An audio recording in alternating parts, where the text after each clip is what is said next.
Welcome back again. You should have all the problems on page 128 finished now. I'm going to show you my answers, tell you how I did it, and then you can check and see if you got the same answers, if you did it a different way, or how you solved these problems. So, problem D was 1 minus 3/12.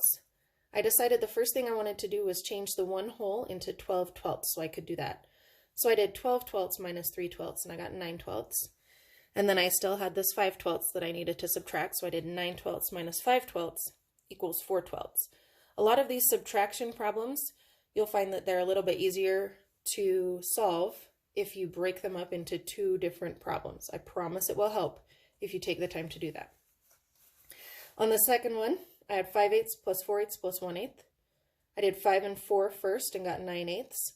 Then I added 1/8 and ended up with 10/8. I drew a number bond over here to show how I took 10/8 and broke it into 1 whole and 2/8 more. So 1 and 2/8, or you can just leave it at 10/8. And finally, problem F. It starts with 1 and 1/5, and you have to subtract from that. And I knew right away I was going to need to take the 1 whole and turn it into fifths. So I took my 1 and 1/5 and turned it into 5/5 for the 1 and 1/5.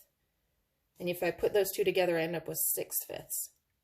That made it much easier to subtract 2/5. 6 minus 2 left me with 4/5. And then the second part of the problem, 4/5 minus 3/5 left me with 1/5. Okay, double check your answers.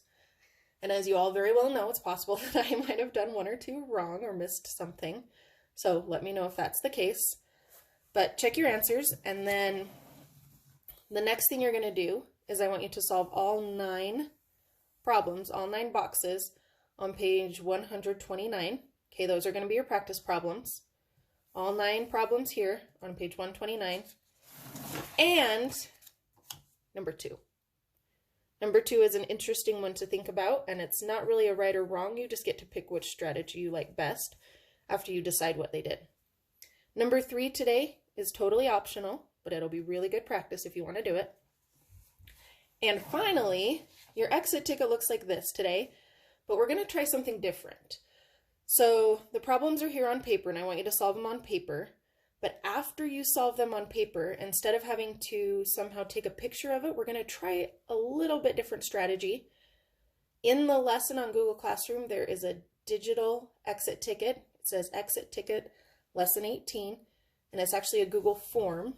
And you'll just go in, and it's these same 2 problems, but you just pick your answer.